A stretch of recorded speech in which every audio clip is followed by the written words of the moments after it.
Amis chers téléspectateurs ATV Sénégal dal leen ak jàmm comme niñ koy defee saa su nekk rek tey ñu am entretien spécial bu ñuy seq ak koo xamante ne ni kàngam la fii si département bu Mbour taxawaayam gis nañ ko si wàllum politique lu jiitu législatif yi gisoon nañ taxawaayam ba si présidentielle yi nga xamante ne ni seen mbër mu di Bassirou Diomaye Faye moo ko daal di gañ kooku nag muy docteur Mamadou Lamine Diayte docteur ñoo ngi lay nuyu di la bàyyi nga nuyu ak téléspectateurs yi ATV Sénégal. jërëjëf Abdoul Aziz di remercier seen organe de presse bi le fait que ñu accordé ma interview di la remercier bu baax encore personnellement sa déplacement mais di nuyu aussi sa téléspectateurs yi ñuy seetaan ne vraiment mbégte la pour me recevoir na fii ñu waxtaan ci actualité politique du Sénégal. am na solo kon Mamadou Lamine Diayte docteur ñu nekk ci période boo xamante ne nii amal nañ élection yi di élection présidentielle ñu waroon ko amal le 25 février 2024 mais finalement dañ ko repoussé woon gis nañ ci li nga xamante ni yëpp moo am ci processus bi laataa sax ñu yëg ci 25 boobu noonu am na xët-xët yoo xamante ni jaar na fi gis nañ taxawaayu opposition bi aussi lépp rek ngir ñu amal élection yi première laaj bi mooy est-ce que gëmoon nga réellement que ne élection bi gannaaw bañ ko poussé jàppaat que le 24 mars boobu bi ñu ko amal bërki démb est-ce que jàppoon nga ne dina aboutir bañ amal ko waaw di sant yàlla rek parce que loolu c'est vrai que à un certain moment je doutais mais il faut le reconnaître bi conseil constitutionnel intervenir ci mbir mi ci la sama xel daal parce que lu ñu doon def yëpp géopolitique boobu ñu doon def yëpp pour repousser élection yi avec la complicité des députés loolu xam nañ ni cette loi là était anticonstitutionnelle te bu ñu demee foofu gis nañ taxawaay conseil constitutionnel fexe beneen Macky loolu nga abrogé concernant la convocation du collège électoral jàppaatal date nu mu gën a gaawee donc nu mu gën a gaawee boobu muy tàndeefal parce que ñoom lu leen jaaxaloon ba bëgg a pousse élection yi parce que xam nañ candidat Pastef bu bokkee ci mbir yi rek daanaka coow li moom day gaaw a jeex duñ fi nekk sa di dem ay deuxième tour parce que loolu lu ko waral mooy d'abord suñu jaar-jaar ci politique ak lu ñu jaay sénégalais yàlla def ñuy dem ba 2019 ñu am taxawaay sur l'arène politique donc gis nañ Macky def na tout fexe ba xëcc idi di gëmloo sénégalais que 85% des sénégalais léegi ci côté lañ féete alors xam nañ bu baax ni sénégalais toll nañ foo xam ne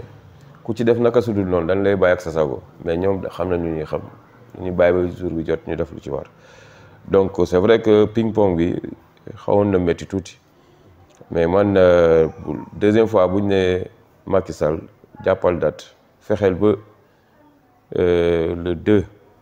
nga joxe lenge ci ni ko constitution bi waxee c'est-à-dire respecter le calendrier électoral fexe ñu tënk ko ci loolu mu jàpp date conseil constitutionnel jàppal ko date moom mu jàpp date le 31 bi ñëpp da nga xam ni da correspondre ak fête catholique yi donc xam naa moo tax ñu jàpp le 24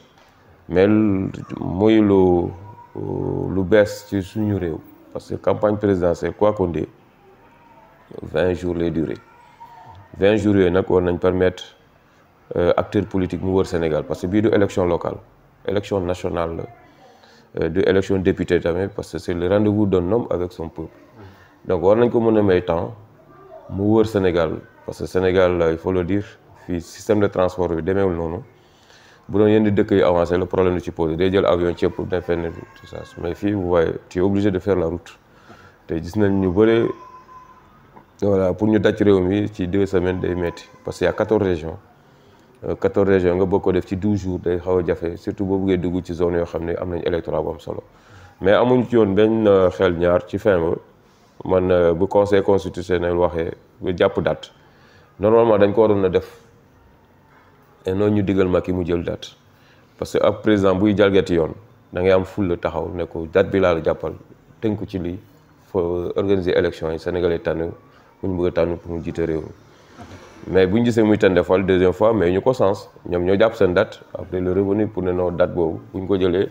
voilà am na lu muy jur fii ci coow parce que am na communauté boo xam ne foo ñu jox leen cër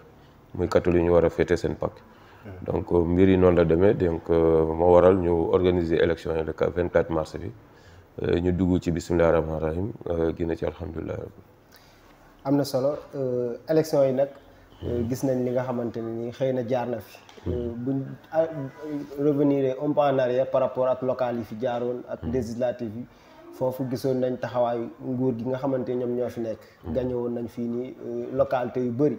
mais loolu noonu yëpp nga xamante ni passé nañ ko ak yéen fi ngeen jaar tey. ba raafule mën naa ne département bi yëpp loolu naka ngeen ko réussir si benn diir bu gàtt. waaw parce que élection locale dafa am différence bu rëy ak élection législative parce que élection locale quoi qu'on dise il y a 16 maires yu ñu war a tànn ak benn président conseil départemental. yàlla dafa def maires yooyu ñu ci bëri am ndombo tànk ci nguur gi en même temps ñu doon maire seen gox. mu doonoon ñaari opportunité yu ñu amoon mën ko saisir mais fii gis nañ maire yi taxawaay bu ñu am ci gox bi ñu ci bëri seen gox boo xoolee lu leen may sens tuuti mooy dañoo def ce qu'on appelle des transferts d'électeurs boo demee Saly c'est une réalité boo demee Joal Fadiouth c'est une réalité boo demee Malicounda c'est une réalité. est-ce que alerte woon ngeen si non xam nga nit ki moom transfert.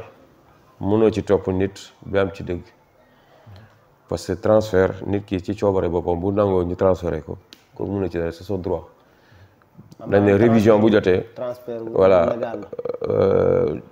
bon je peux dire que c'est pas légal parce que booy fal maire ñu nekk ci gox bi foofu ñoo war a fal seen maire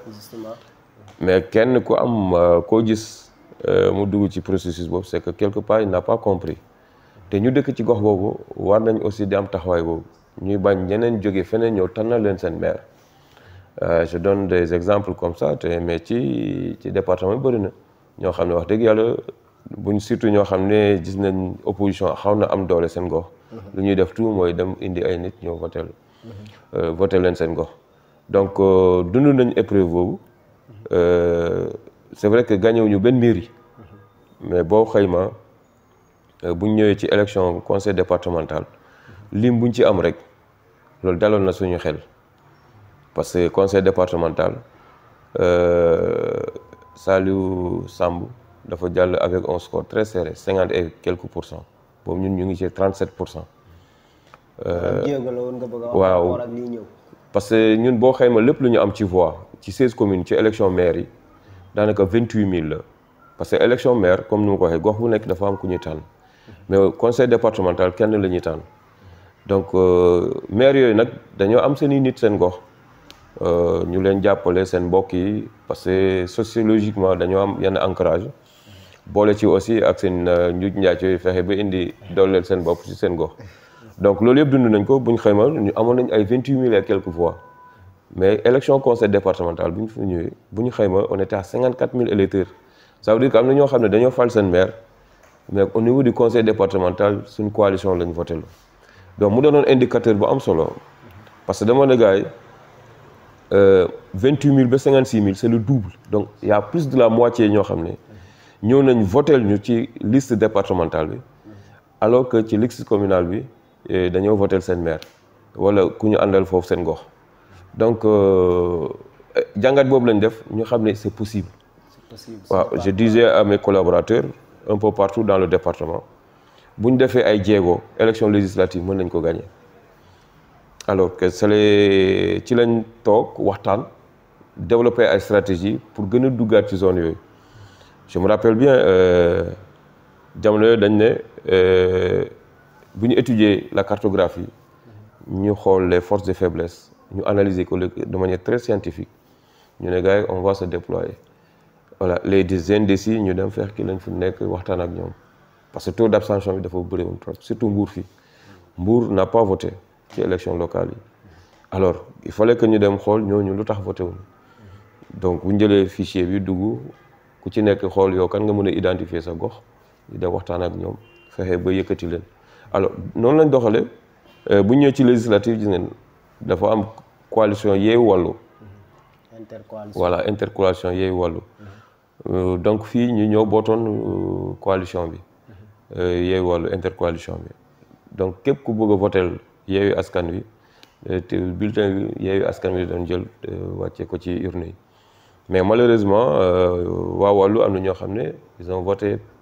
massivement pour Wallu. Je ne sais pas s'ils n'ont pas compris le système wala peut-être dañoo doon jàppale seen liste nationale mais jàngat bu ñu ci am rek mooy que y a 5312 voix yoo xam ne loolu bu ñu ko boolee ak lu ñu am dañuy doon rafler les 4 sièges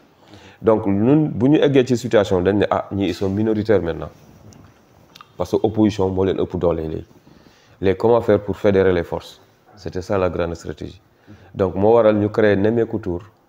ak le président Sonko mu ñëw fii ñu dugg ci gox-goxaan yi dem waxtaan avec les acteurs politiques à la base les personnalités influentes les guides religieux les guides coutumiers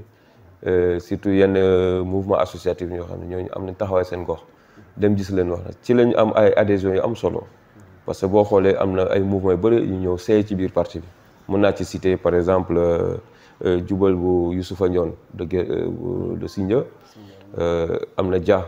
Agir pour le développement de Malicounda ak mouvement M2R bu suñu frère Maguette Ndoye Ndiaye yoroon dëkk Taaxum kooku aussi ñëw seeyal mouvement fii Mbour gis nañ Yeesal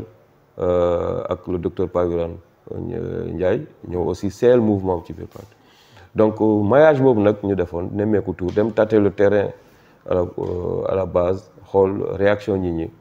loolu moo tax ñu développer la stratégie surtout dans la périphérie parce que législative nous avons gagné 6 communes mais perdu 10 yi donc 6 communes ñu lu ñu fa am boo defee différence bi ak ñoom lu ñu am c'est presque 3000 voix. zone rurale yi lañ gagné ñoom. voilà zone rurale dañ ne fii nag il faut ñu donc ñu jot a waxtaan ak Bassirou Diomaye waxtaan ci mu ne il faut que ñu créer benn alliance stratégique au niveau du Ndiéguène. waaw maanaam les 7 communes de Ndiéguène xool nu ñu fa amee taxawaay quoi nu ñu fa war a taxawee dëgg pour élection présidentielle yi ñëw parce que loolu il faut ñu renverser tendance wu. donc mu doon liggéey bu am solo bu ñu def ci suuf moo tax bu ñu ñëwee développer suñu stratégie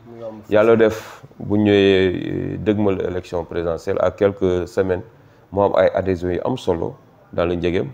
ay doyen Pascal Babacar Pascal Dione le doyen Serigne Gueye Diop. boo demee Fissel ay Jokkel boo demee fële ñoom l'ancien maire Gana le sénateur Grégoire ñoom ñëpp ñëw jàpp ci donc boo demee dans le Mbang Fadial aussi ak dans le Ndianda moo am ay acteurs politiques yoo xam ne ñu ngi ci ñëw jàpp ci liggéey bi Sessène pareil Fissel aussi noonu moo am ay acteurs politiques yu bëri ñëw jàpp ci parce que dañ ne vraiment duñu wàlle yaani suñu victoire donc Bassirou Diomaye lañ tànn te fii ci gox bi dinañ def tout pour gagner. On n'a pas lésiné sur les moyens physiques logistiques ñu dugal lépp dem campagne yi wax dëgg yàlla ñu fu ñu dem gars yi teeru ñu voilà apprécier donc ci lañ xam ne vraiment cette fois-ci ça va être un coup KO quoi voilà. si campagne boobu noonu sax laa bëggoon tey boo si doon tirer bilan par rapport ak yeneen campagne yi nga xam ne def ngeen ko fi muy local yi ak législatif mën naa sax yeneen élection yoo xam ne jiitu woon na ko. tey lan nga siy tiire comme loo xamante ne ni booster na leen bu baax a baax ba ngeen yéen. waaw xam nga élection présidentielle comme nu nga ko waxee c'est le rendez-vous d'un homme avec son peuple. alors que yenn élection yi c'est un groupe d'hommes. alors particularité mooy ku ñu tànn mooy jiite Sénégal bi yëpp te poste la bu important bu am solo ci réew. donc moo tax élection présidentielle mooy gën a mobiliser que yenn élection yi loolu l'histoire politique nous a donné raison. parce que à chaque élection dañuy xool taux de participation ci élection présidentielle ëpp doole donc loolu nag dañ ko tenir en compte moo tax très tôt ñu teel a jóg bu ñu jógee ci législative rek ne gars yi il faut ñu dem à l'assaut parce que présidentielle il faut ñu préparer ci lañ créé le concept d'abord wër ndomb ndax xam nga ko voilà c'était pour vraiment pousser les jeunes à aller s'inscrire massivement wër ndombu ñu réussir ko donc di informer booy fu ne famille wu ne ñu dugg foo xool ñoo xam ne vraiment am nañ carte d'identité mais amuñu carte électeur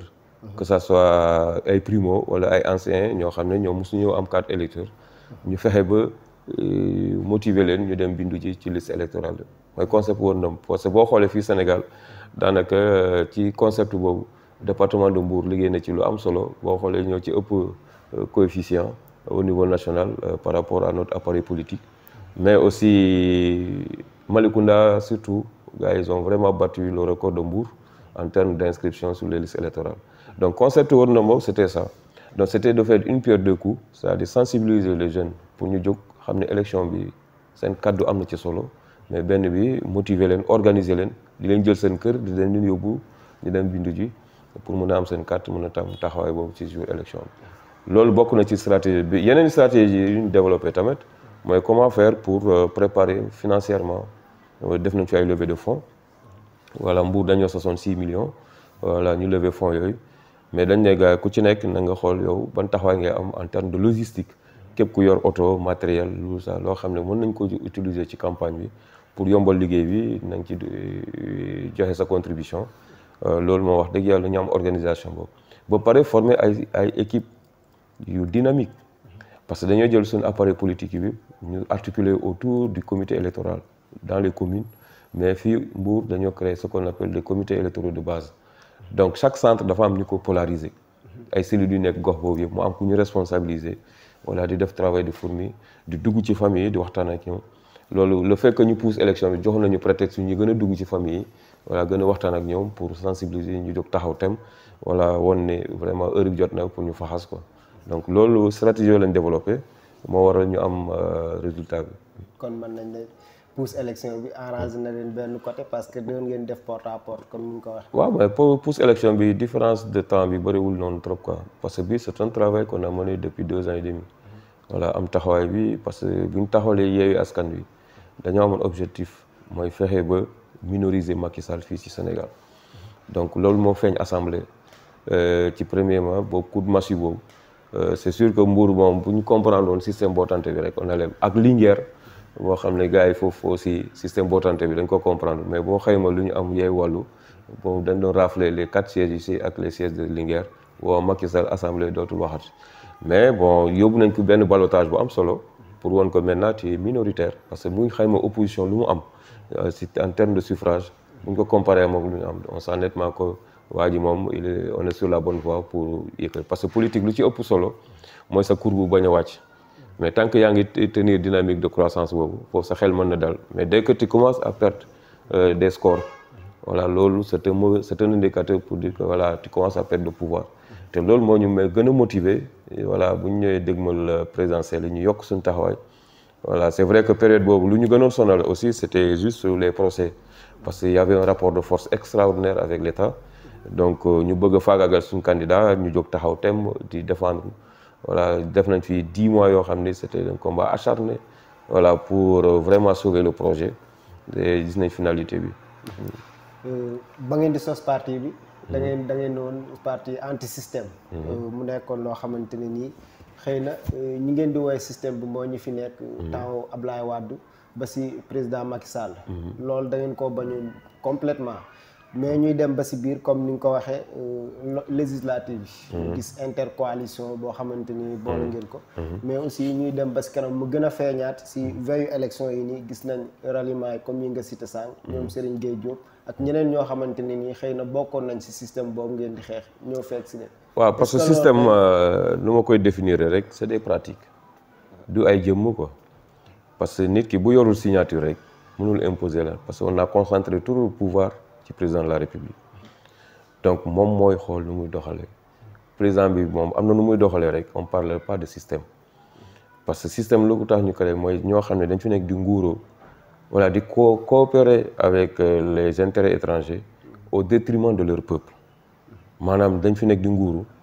se pérenniser au pouvoir se partager des privilèges ba pare di jox ay weccet askan bi ñi ciy seex loolu nag moom la ñuy xeex c'est pas les personnes donc pouvoir bi yëpp c'est entre les mains du. kon loolu da ngay réitérer da ngay di continuer di xeex loolu. non mais c'est normal ñu xeex ko parce que système moo ñu indi fii parce que lu ñu jaay Sénégalais la parce que dañoo bëgg am une autonomie. une indépendance totale parce que tubaab bi dañoo jox indépendance ba pare téye lu am solo mooy suñu koom tey boo xoolee par exemple lépp lu ñuy liggéey le PIB maanaam la production intérieure brute lépp lu ñuy liggéey dans la journée boo xayma téeméer 83 yëpp dañuy génn dem bitim réew mais mënuñoo dund si 17% yëpp yor fi suñuy soxla yu dul jeex être un pays sous-développé très endetté donc ñun loolu la ñu tax ñu dugg ci politique pour xeex loolu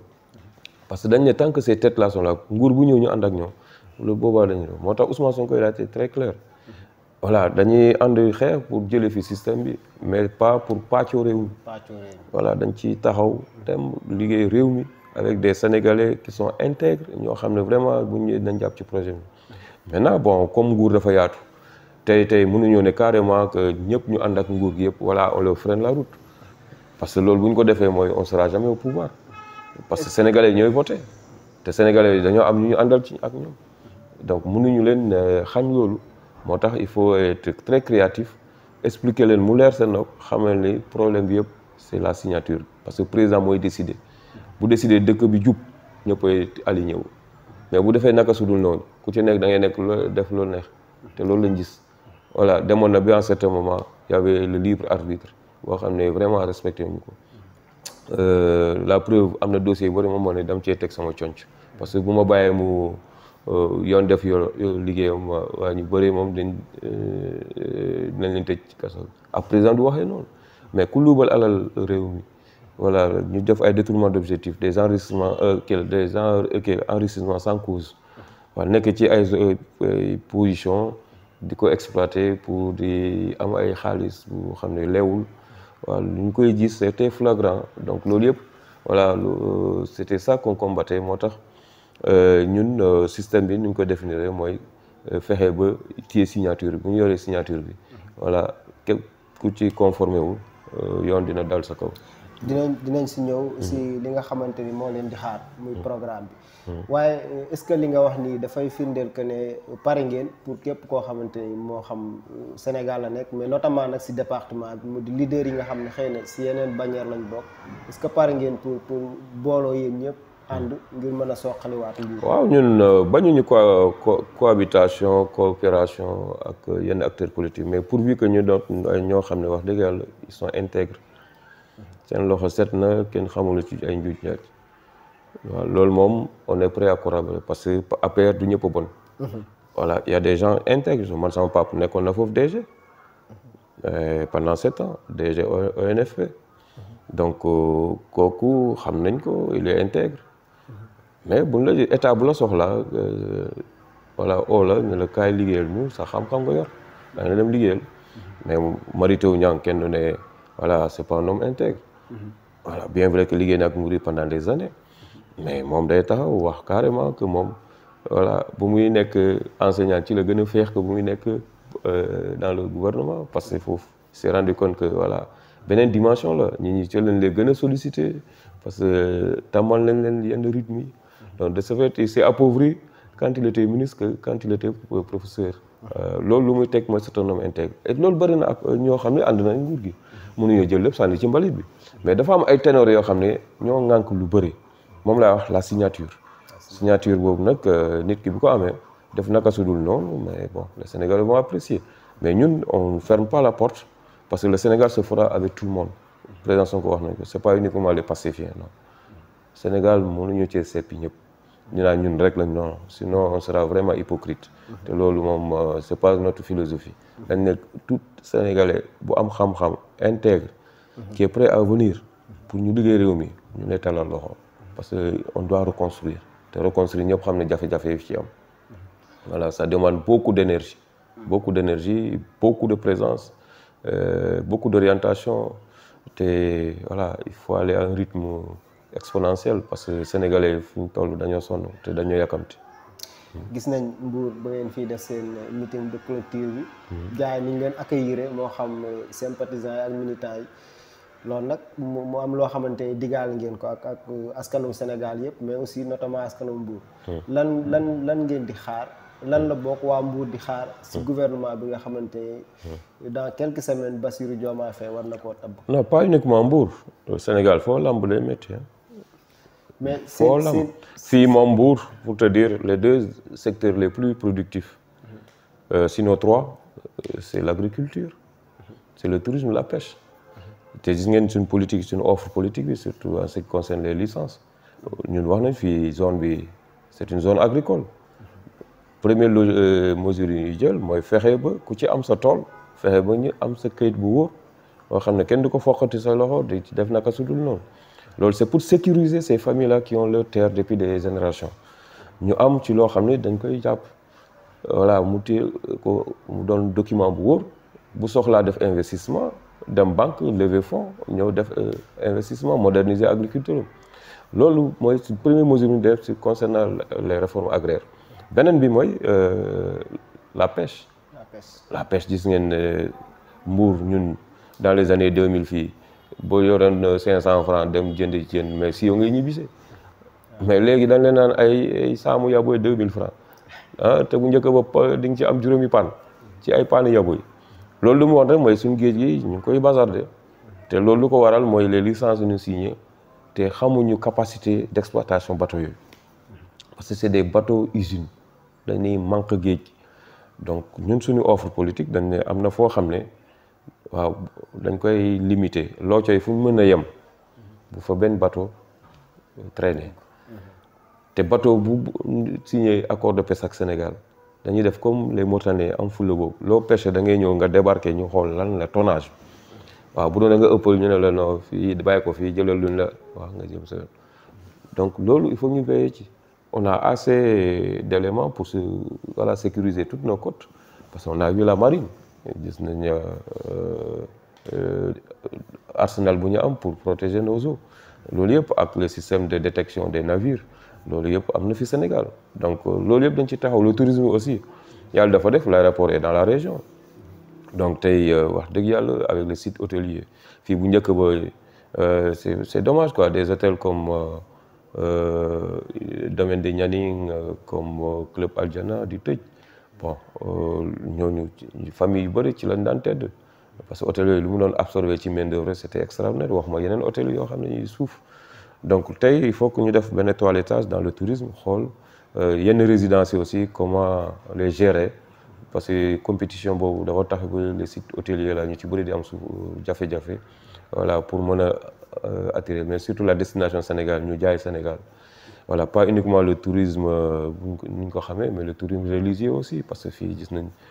énormément de choses yoo xam ne nit ñi mën nañ ko exploiter boo demee ci Niassène boo demee waa Layène tout ça boo demee Touba pareil loolu yëpp mën nañ créer conditions yoo xam ne mën nañ booster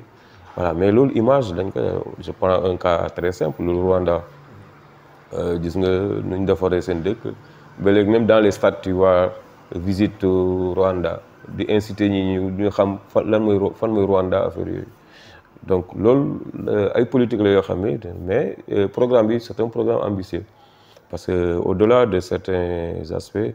yu ñu war a xeex dëgg-dëgg mais il faut vraiment faire la réforme des institutions loolu bokk nañ suñu priorité bi quoi wàññi doole président bu baax a baax mais aussi fexe ba justice bi am doole des organes de contrôle soient autonomes avec le budget ku ci deful naka su dul noonu ca dal sa kaw. ban réforme nga jàpp ne. tey jii nii bu Bassirou Diomaye Faye duggee palais rek boobu lay njëkk a def boo xamante ne nii xëy na. réforme lay doon boo xam ne askan wi yëpp dinañ ci gis seen bopp. non du bàyyi def bi bàyyi bi c'est-à-dire bi c'est un ensemble de points yoo xam ne dañ ko inscrire. mais loolu dañ koy jéem a appliquer. parce que tey c'est ma laaj loolu mooy. ñenn ñi dañ naan accord de pêche yi xoolaat ko. ñenn ñi aussi naan xoolaat aussi naka la ñuy def ba mën a amal poste vice-président ak aussi yeneen ñoo xamante ne xëy na ñu ngi siy soriwaat si beneen fànn. waaw poste vice-président moom peut-être mandature bi di ñëw quoi mais bii moom. mënuñ ko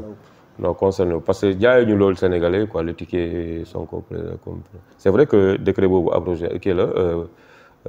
état Abdoulaye Wade. promulgué na ko mais boobu ba léegi kenn waxul lu ci jëm donc ñun bu ñuy dem campagne c'était Diomaye notre candidat waxuñu le ticket Diomaye Sonko mais dañ ne Diomaye maintenant peut-être bu ñu yeesalee lu bëri c'est possible que en 2029 ñu mën a dugal loolu suñu programme leeral ko Sénégalais bu ñu bëggee dem sur le ticket présidentiel là ñu dem ci président vice-président ñu dem ci mais comme je l'ai dit fii lépp priorité la voilà le rythme là va s'enchaîner parce que la demande sociale elle est forte les réformes des institutions parce que lu ñu jot a dund ci 3 ans gis nañ que vraiment même l'administration a été vraiment affaiblie par ces pratiques yoo xam ne vraiment kenn du respecté yoon la justice aussi a beaucoup souffert gis dund nañ loolu yëpp mais tout ça c'est pour dire que parfois il faut que le mal soit profond pour ñu xam exactement c'est quoi un État comment doit s'organiser un État donc un État doit être fort quoi on n'a pas besoin des hommes forts mais des institutions fortes loolu rek moo tax dëkk yi di avancer parce que bu ñëpp yemee ci yoon sur le plan administratif aussi ñëpp am les mêmes droits voilà égalité de chance bi ñu fësal ko ba ku nekk Kédougou mu mën a rêver avec le fils d'un ministre ou bien de quelqu'un koo xam ne yàlla may na ko mu bokk ci ñoo xam ne yàlla may na leen teranga loolu c'est ce qu'on appelle égalité de chance te ñun yëpp fële ci loolu lañ bénéficié parce qu'on a fait nos études dans les écoles publiques man dem naa ba terminale université c'est l'État qui prenait en charge ma formation tey bu ñu gisee par exemple le privé commence à prendre des proportions importantes au détriment du public ça parce que quelque part lu ci war defuñu ko ci contrairement parce que bu njëkk boo demee ci privé dañ ne ñuy cartouché ñoo fay dem quoi les nullards mais voilà avec les crises scolaires tout ça li ñuy dem ba finalement tout le monde a orienté son enfant parce que le quantum horaire là c'était difficile à respecter à cause des énormes grèves là mais loolu yëpp c'est des mesures sociales yoo xam ne une fois que ñu rétablir ko et je pense que le président Diomaye va s'attaquer à ça parce que après moom boo koy ndëppal moom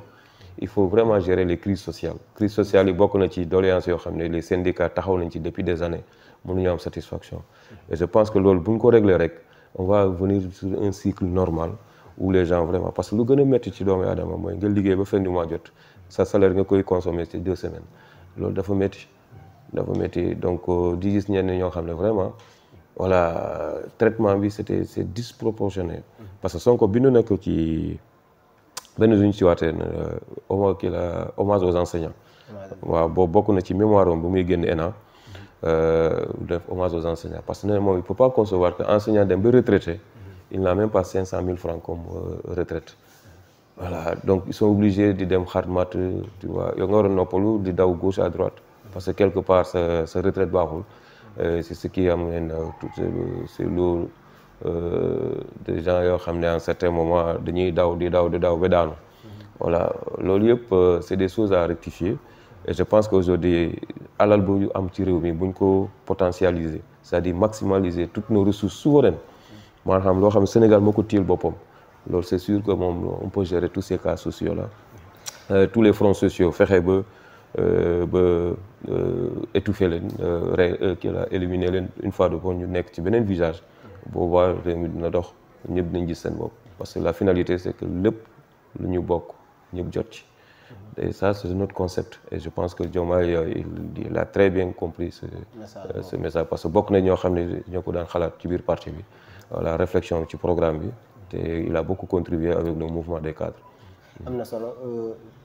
daanaka xam ngeen ko li nga xamante ne nii moo di ñëgg askan wi muy li fi jot a xew moo xam réforme ci wàllum justice moo xam yenn li ngeen di wax ne ay scandale la yooyu noonu yëpp mais également aussi sous région bi am na yoo xamante ne nii xew na fi ñu war a jëm ci ay exploitation gaz ak pétrole gis nañ djihadisme est-ce que yéen a ngi mesurer enjeu yooyu noonu yëpp nga xam ne tey jii moo wër Sénégal ci gouvernement bi nga xam ne moom ngeen war a tabb. waaw parce que djihadistes il faut le dire moi je parle même pas de djihadistes moi je parle des voyous quoi parce que quand tu coopères avec des puissances voilà pour déstabiliser certains pays moi je parle pas de djihadistes ñooñu c'est des gens qui sont mis par leurs intérêts voilà parce que quelque part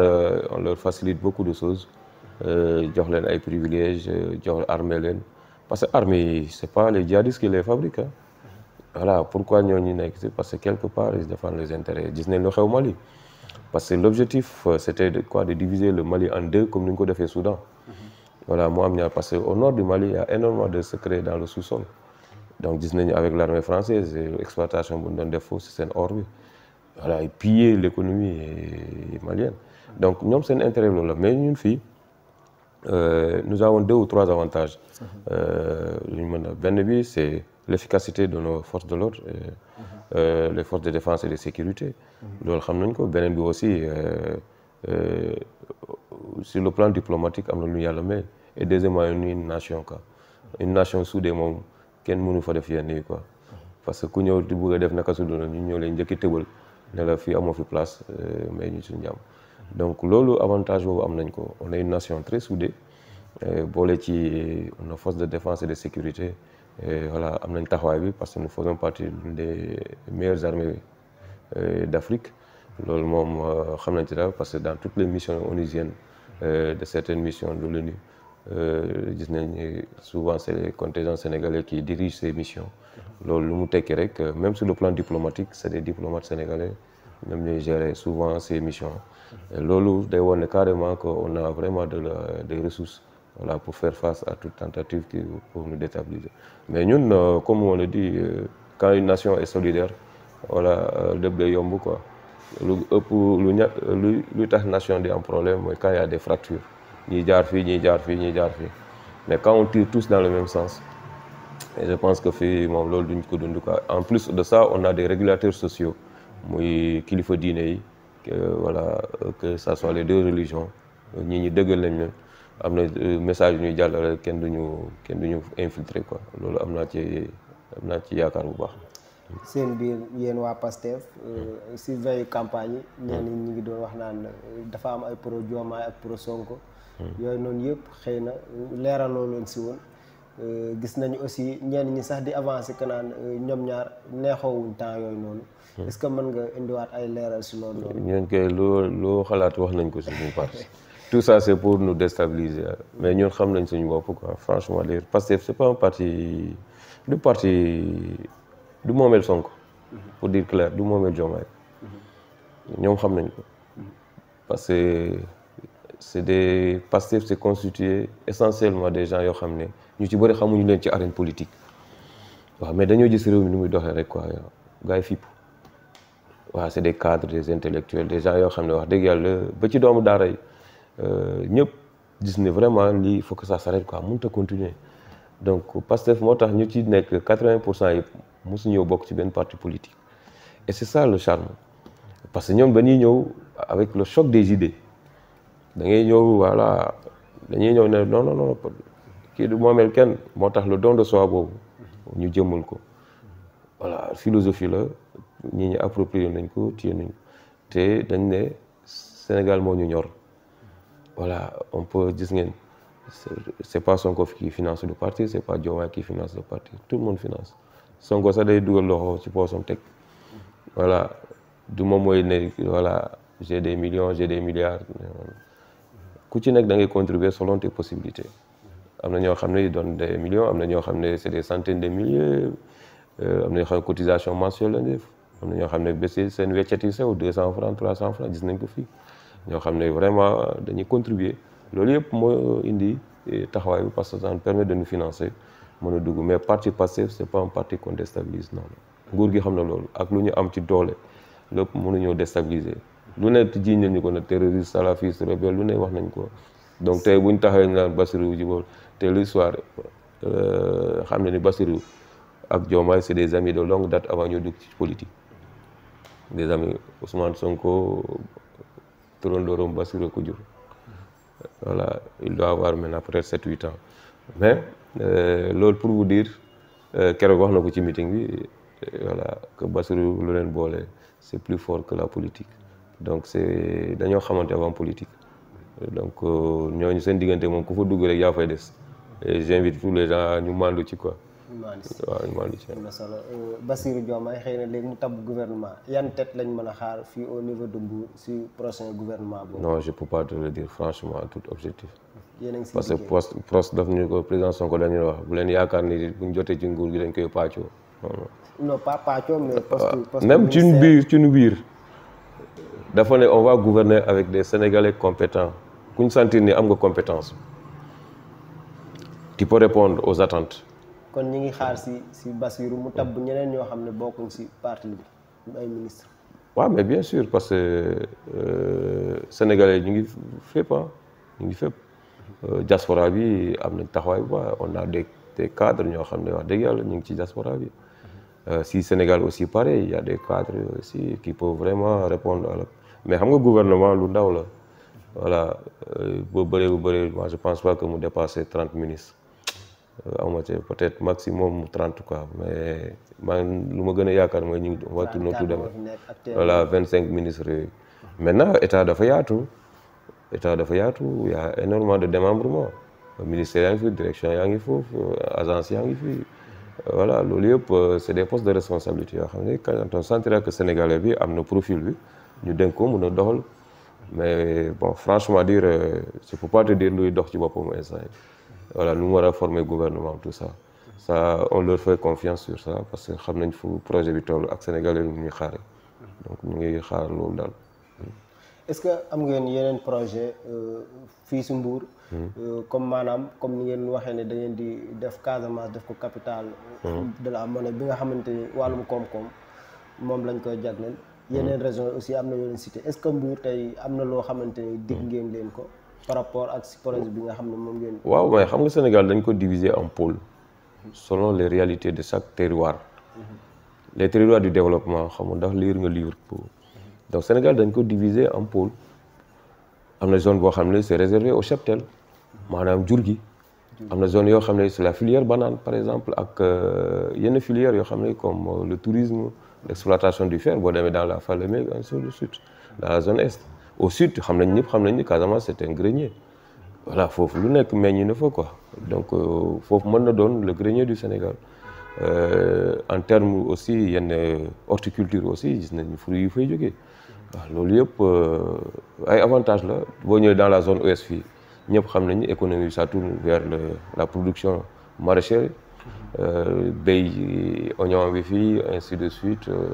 loolu yëpp ay potentialité légumes yi fii mais boo ñëwee ci Petite Côte bi ñëpp comme ni ma ko waxee sànq c'est des pôles économiques tourisme baa ngi fii béy baa ngi fii voilà parce que système bu ñu bëgg a c'est le modèle économique bu ñëwee c'est l'industrialisation pour nga wax ko nag il faut développer le secteur primaire comment faire pour que béykat bu béy ci zone ñu mën a transformer lu muy béy mu indi plus-value que ngay jël sa gerte jaay ko jaay kemb gi nii voilà ñëw toogaat alors que mën nga koo transformer avec de petites unités voilà mu am plus-value ci yow parce que rakkal bi mën nga koo jaay tu vois mën nga ci defar savon avec le tourteau mën nga ci def comment dirais-je huile végétale nga jaay ko ainsi de suite loolu yëpp ay plus-value la laaju leen technologie yu am solo mais créer des unités familiales wala des coopératives de village ou bien de département ñu mën a liggéey di exploiter seen production di ci am plus-value par exemple di jëlee ay ndaamaraas bi fii di ko exporter brut alors que ndaamaraas bi boo ko am na nu ngi koy laajul technologie bu rëy pour transformer ko conditionner ko di ko jaay dans les rayons de supermarché boo demee rayon supermarché bi yow tu prends l'anacarde nga jënd kilo bi par exemple à 500 000 francs voilà kooku transformé kii jaay ko 8 000 francs gis nga transformation te sonn ci donc transformation rek la def am ci 8 000 francs yow nga jaay ko brut 1 000 francs gis nga différence de prix boobu moo tax ñu ne loolu moo tax ñu mën a dooleel suñu unité bi fexe ba créer des unités yoo xam ne mën nañ def loolu conditionné ko avec l'expertise des ñu nekk ci agrobusiness bi ñëw conditionnement tout ça avec des scientifiques yoo xam ne dañ leen di ci accompagner et c'est ça qu'on a besoin ça demande pas une forte technologie pour ça mais loolu ça va permettre à l'agriculteur mu mën a am di économiser bu année bu ci topp mu yokk mu jumtukaayam pour gën a moderniser son agriculture mën a béy sur 12 mois sur 12 au lieu de ngay béy sur une saison de 3 mois loolu moom wax dëgg yàlla xëy na agriculteur boobu xëy na quoi jël lépp basé ko ci nawet alors qu'on a des fleuves qui nous entourent on a le sous-sol qui n'est pas la nappe phréatique n'est pas très loin gis nañ fi eau de ruissellement yi tamit loolu yëpp mën nañ ko exploiter pour mën a béy 12 mois sur 12 et je pense que loolu dinañ ci taxaw soobee yàlla. am na solo beneen laaj mooy am na yoo xamante ni yu bëri jaar nañ si jàll. ngeen war a yéen la jox leen ngay fi mu ne nii. donte sax loi d'amnistie bi jaar na fi effacé yu bëri mais est-ce que loolu pare ngeen pour bàyyi lépp loo xamante ni nii xëy na ay jafe-jafe la woon wala ay mbir yoo xamante ni leeraluñ ko woon carrément ngir sóobu si liggéey bi nga xam ne moom lañ leen. non nous on a toujours exigé surtout ñu fi jotee loru quoi voilà il faut que justice def liggéeyam parce que certains actes ne peuvent pas être impunis waaw moo tax loolu dina bokk ci loo xam ne dinañ ci taxaw pour que la justice la lumière sur les 60 et quelques morts yu ñu dénombré sans compter ñoo xam ne bon ba léegi xamuñ ci yan conditions lañ disparaître donc loolu yëpp il faut ñu leeral ko parce que ñoom aussi c'est des ñooñu wàññeeku dañoo bokk ci famille quoi il faut que ñu xam la ci yan circonstances la seen doom wàññeeku wala seen frère seen sœur ainsi de suite donc loolu tamit il faut dinañ ci taxaw maintenant comme ni ñu ko waxee la réduction des comptes loolu am na organes yoo xam ne chaque année dañuy def seen liggéey maintenant ku ci deful naka su dul noonu mais les organes de contrôle am nañ prérogative ne la kii daal dénkoon nañ ko lii la ci luubal ñu indi ko laaj ko bu doon loo xam ne moo ko def voilà mu xool ni mu ko fee mais tëj nit yooyu pour que ça n'a aucun sens mais bu doon da ko luubal ñoo xam ne mu ngi ak alal bi nañ ko dem bu delloo ko rek moo gën a yomb que ñu koy nekk fii di ko tëj parce que boo tëjee nit ki aussi 1 an 2 ans il sort il restera toujours milliardaire te loolu xam ne voilà si njëkk ngeen di njëkk ngeen di njëkk si njëkk ba pare bu fekkee non parce que là ça sortir non loolu ça n'a jamais prospéré ku koy def sax bu yàggee askan bi ñoo lay mere quoi voilà lu ci am solo rek mooy ñoo xam ne dañ leen dënk responsable wala ñu def ñaawteef yoon def liggéeyam voilà duñ fi nekk di influencer benn justice là defal li voilà les dossiers on veut vraiment que les enquêtes soient menées parce que voilà il faut que des enquêtes soient menées quoi il y a eu trop de morts ñoo xam ne vraiment dañ leen gis ñu boom leen nii waaw ti jël fetal dóor leen ba loolu dafa ñaaw quoi dafa ñaaw loolu il faut que ñu leeral ko parce que duñu ay mala quoi même mala sax quoi voilà am na ñoo koy reyee aussi voilà gouvernement bi nga xamante ni wala bokk le président Bassirou Diomaye bientôt dina nekk président mu officiel législature bi fi nekk xam nañ ne joxu leen majorité vu que am na nguur bi nga xam ne ñoom ñoo fi nekk benn majorité boo xam ne rawee nañ leen ko même bu dee benn député est-ce que tey loolu da ngeen koy tas parce que septembre bi ñu tamit le président Diomaye dina am opportunité tas assemblée nationale boobu wala da ngeen si continuer non parce que assemblée bi franchement dire lu ñu fa gis ça n'honore pas waaw ça n'honore pas am na député yu bëri yoo xam ne wax dëgg yàlla voilà taasu lañ fa nekkee que liggéeyal askan bi quoi on n'a pas besoin de ça parce que assemblée du caaxaan quoi c'est à eux d'apprécier s'il faut vraiment maintenir cette assemblée ou non mais man nu ma gisee assemblée di dox ku bëgg a tabax réew bu sérieux moom il faut nga tas ko quoi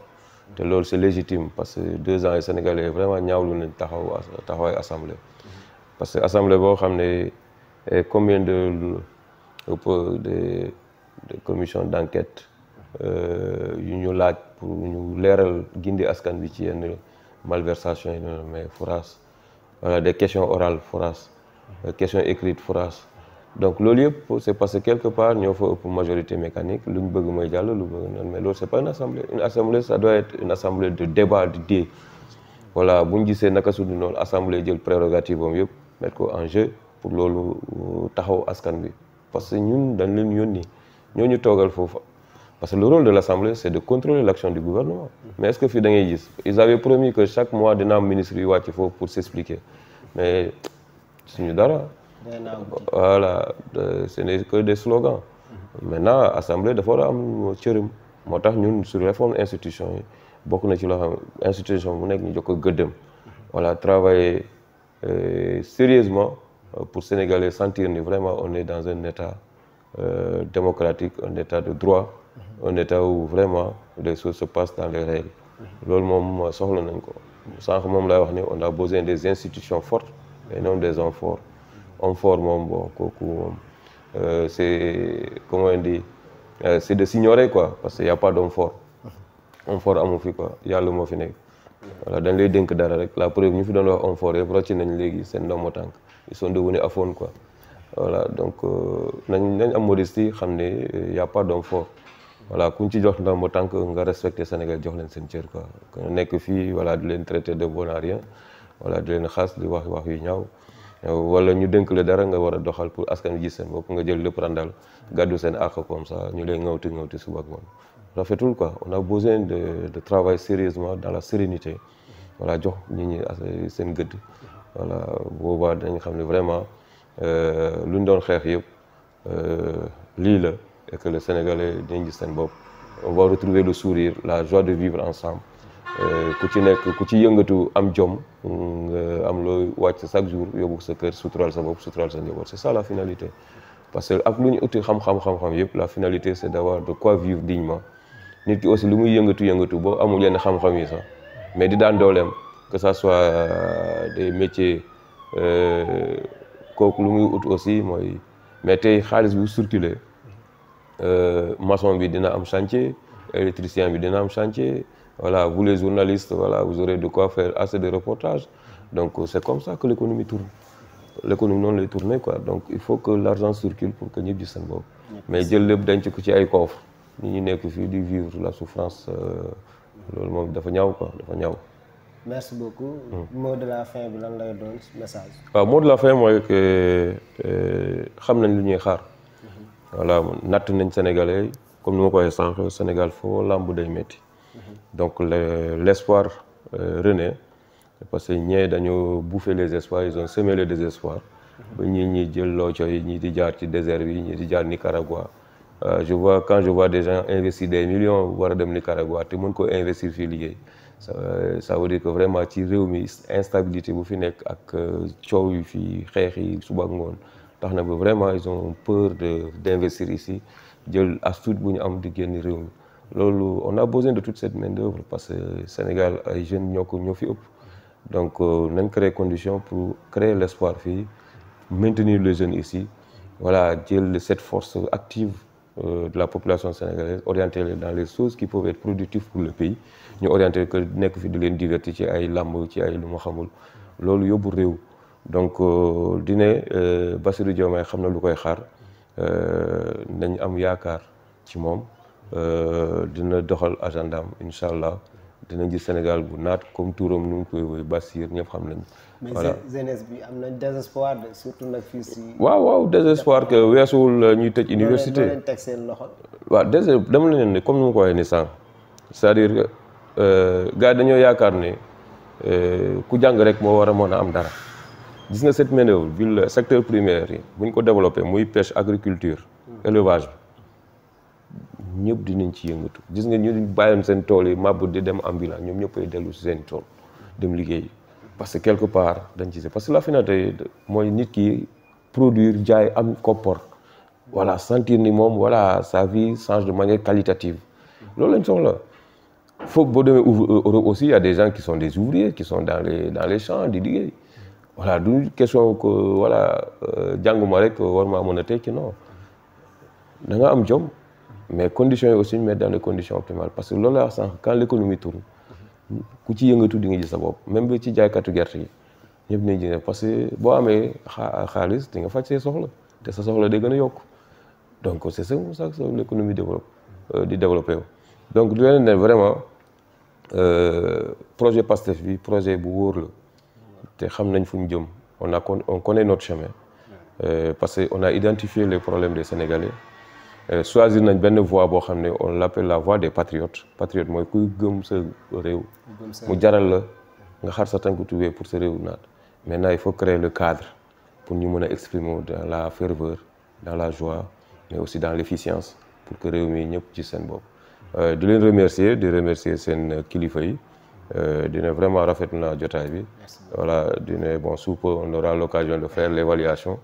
voilà je pense que de temps en temps on va évaluer wax expliquer Sénégalais fu ñu toll ci liggéey bi mais pour l'instant on a de grands cadres yoo xam ne wax dëgg yàlla xam nañ fu ñu jëlee alal bi Bassirou c'est un inspecteur des impôts et domaines xam na les niches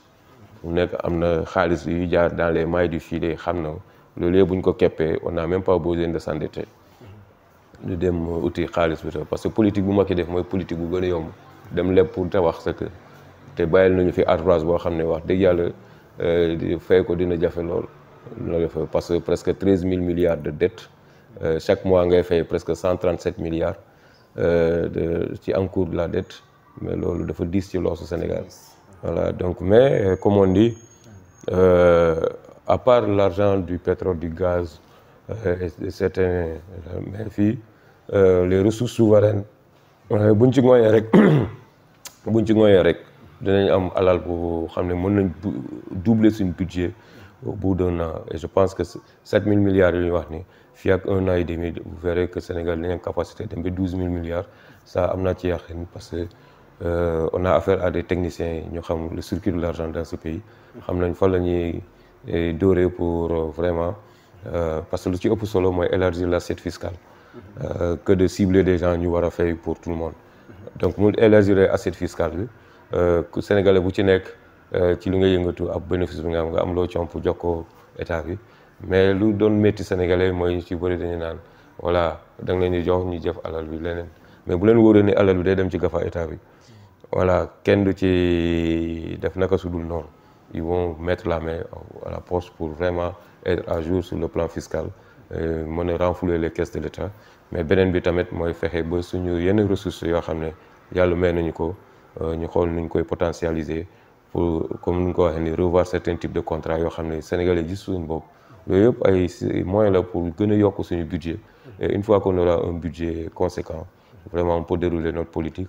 fexe ba Sénégalais yi képp ku nekk sa gox doo am envie ne maa ngi dem feneen daan sama doole parce que lépp da lay fekk sur place te loolu lañ bëgg pour un Sénégal et di leen jaajëfal bu baax dana gars yi wax dëgg yàlla kontaan nañ seen taxawaay ci élection bi méttoon na trop mais tey man jour élection bi moo génnee ay 8h30 yooyu di dem sama lieu de vote engouement yi moo gisoon foofu dans les centres de vote parce que j'étais le plénipotentiaire de la coalition fii ci commune de Mbour ak commune de Joal mais le peu de temps que j'ai vu ñi dajaloo ci centre de vote yi lu jéggi dayoo dama ne gars yi gëm comprendre nañ si concept bi xëdd vote ji bu ngoon jotee ñu doggu jubilé ji yàlla loolu la def donc di ci sant yàlla di gërëm Sénégal yëpp ci taxaw di leen jaajëfal ne leen vraiment chapeau bas pour ce coup de maître parce que un coup kaw yombul ci opposant jërëjëf. seen leader anam. Sonko. génnagul de. waaw man depuis meeting bi laa ko gis parce que ñoo ndogandoo fële bu ñu jëmee parce que maa leen jëli woon croisement Malicounda yóbbu leen fu ñu daan daal fa lañ dogoo julli après soog a ñëw ci meeting bi bon depuis keroog laa ko gëj a dégg même Bassirou aussi bon je dis au gars Bassirou léegi président la de jot ko du yomb de nañ ànd ak dal rek. voilà bu ne yaakaar ne Bassirou bu ñu amoon fi comme responsable section communale nañ ko doon ooyee di ko jot facilement mais cette fois-ci moom xam naa moom xelam mooy dem ci ñun quoi mais ñun moom je pense pas que accès bi yomb noonu mais on comprend parce que mission lañ ko sas Sénégal c'est le Sénégal de tout le monde voilà man mi bu ñu gagné élection ak léegi appel yi moom dama sonn ci wuyu bi mais sant yàlla rek voilà parce que lu ci bëri damay bàyyi ba féex di ci rappeler ku ci nekk wala ma envoyé le message pour tontu la pour wane ne vraiment am nañ cofeel ci ñoom te ñoo ànd liggéey ba egsi fii leen mës a fàtte soob yàlla am na solo ñu leen mës a fàtte di ay kàddoom yu mujj moom docteur Mamadou Lamine Diété kon amoon nañ mbégte bu baax a baax dalal la si entretien spécial bi nga xamante ni tey moom lañ si doon ànd ak moom naka noonu aussi ñu ngi jaajëfal képp ku ñu doon bàyyi xel à travers suñu différentes plateformes ATV Sénégal kon mbokk yi lii lañ leen indiloon leen jox dig daje ba beneen ak jàmm au revoir